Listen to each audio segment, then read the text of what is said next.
So out of all the examples in the Bible of different parables, we have some examples like the parable of the soils, where Jesus explains afterwards, he says to the disciples, well, this is what the parable means.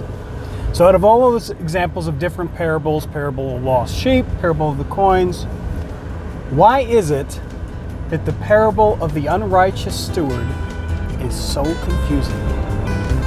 Well, let's get into it.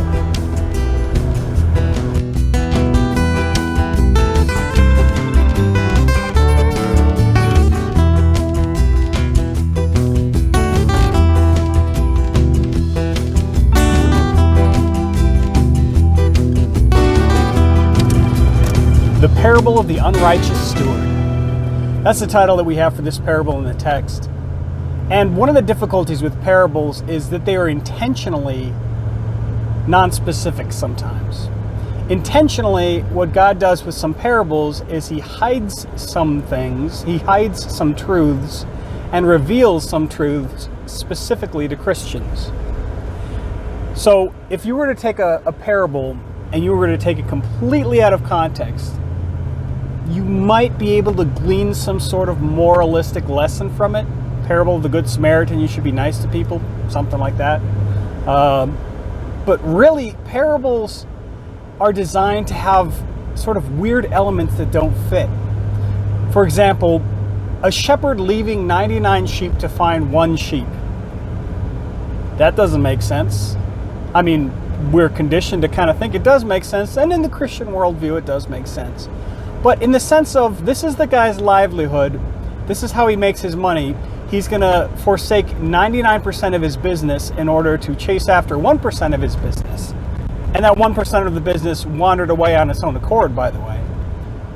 That's not the greatest business move. A shepherd dying for his sheep? Again, this is somebody dying for their business, somebody dying for that which makes them profit.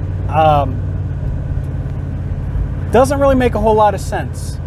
And we get to this parable of the unrighteous steward. That's the title that shows up in a couple different translations. The parable of the unrighteous steward. And you've got this case where it looks like the endorsement is about being deceptive. It's, if you were to take it like an Aesop's fable, and you were to look at it and say, well, what's the moral of this story? If you weren't a Christian, it would be pretty easy to come away with the moral that you should use your money to make sure you ingratiate others to you, and you've got a spot, so you've always got a job. That's not what it's about. No. Yeah. So the parable of the unrighteous steward, I retitled it in when I was writing about it a little while ago. I retitled it to be the parable of the generous master. And ultimately, one thing we have to consider is that parables are about Jesus. They are. I mean, that's like the point of parables is to talk about God. And when we go to a parable and our immediate desire is to say, where can I fit in the parable? Am I the Good Samaritan? I want to be the Good Samaritan. That guy's a good guy. I want to be him. Oh.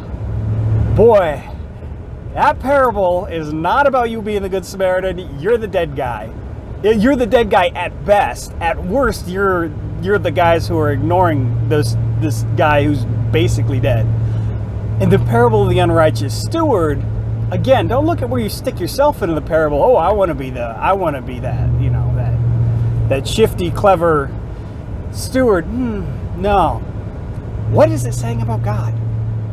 Who is God in the parable? Well, God's the master. God's the master in the parable. That's super obvious. So God's the master in this parable. What is the parable saying about the master? Now, if you took just a skim overhead real quick, you'd say, well, the parable doesn't say a whole lot about the master. The parable talks about this unrighteous steward the entire time. Well, what does the unrighteous steward do, and how does he think in accord with how he thinks about the master?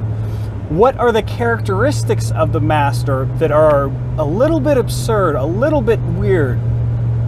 So at the beginning, the master fires the unrighteous steward on the spot. Fired. Effective immediately. No job. Doesn't kick him out. He doesn't throw him to prison. Now, he would throw him to prison if, for example, the unrighteous steward owed him money. And in the case of him wasting so many of the master's resources, so many of the master's profits, the unrighteous steward did owe the master money. For some reason or another, it's not explained exactly how, but the unrighteous steward owed the master money, and he should, by all accounts, have been thrown in prison for the rest of his life, presumably, if he couldn't pay back the amount that he owed. But the master, even though it was his right, decided to be generous and gracious. He decided to have mercy on the unrighteous steward. Well, the unrighteous steward knew the master well enough to know that this is what he would do. Or at least he trusted that this is what he would do. So when the master says, "What are these things I've been hearing about you?" as, expecting him to indict himself, even though the master already knows what he did wrong, the steward does not try to make excuses. He does not say, "Oh, it was somebody else's fault," or "Oh, I'm not really that bad. I mean, compare me to this other guy who's much worse than I am," or just outright denying that there was anything wrong in the first place. None of those easy excuses he makes. And those are classic excuses that, everybody from a toddler who's caught in the act of, smearing chocolate frosting on the dog to an adult who's caught in tax evasion. Anyone in any of those situations is going to be able to make an argument like that. But this steward, clever as he is, he trusts in the mercy of the master, and he doesn't make an excuse. He just says nothing. Yep. This is essentially saying, I have no defense. I am guilty. I sinned. You see where this is going? I sinned, and I deserve whatever punishment is handed to me. I will not try to make an excuse to lessen that punishment. But again, he trusts in the mercy of the master, and the master doesn't throw him in prison, but says, "Go and get the books." Well, he goes and gets the books, and then he's up to all of his tomfoolery. He deducting 500 denarii from all the different accounts of the books, and he has these people sign. Well, he doesn't have the authority to deduct these amounts. That being said, he does this, again, thinking about, try to put yourself in his mind. What does he think about the master? What is this revealing about the master? He trusts that the master will take these new amounts of the accounts, and he will honor them. Even though they don't deserve to be changed. They don't. He has the steward has no authority to change them.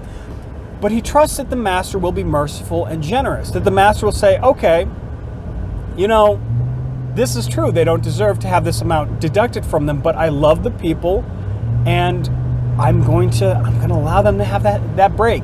So again, this is trusting in the master to be merciful. And again, trusting in the master when he finds out, this trickery, because it's such a great trick until he brings the book before the master, and then immediately the master knows what's going on. And what the master says is not, "Oh, you already bad person. You are caught in the act of doing even more bad things." The master says, he commends the steward on his cleverness, basically. But really, he's commending the steward for knowing his master.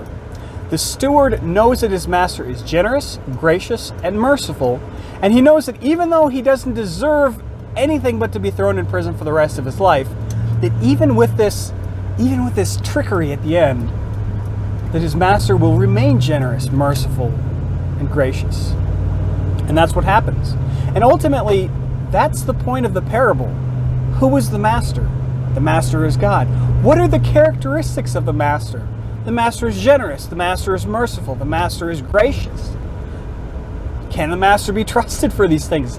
Absolutely, even when the person doesn't deserve them. So what do we get for a picture of God from this thing?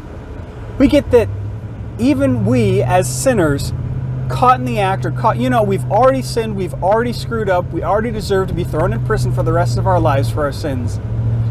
God still looks at us, and God still is merciful, gracious, and generous to us. And God gives people blessing that they don't deserve, and He withholds punishment that people do deserve. if those people trust in him and don't try to make their own excuses, don't try to make some other way to get around the problem. So the parable of the unrighteous steward, I like to think about it as the parable of the generous master. Have a wonderful day.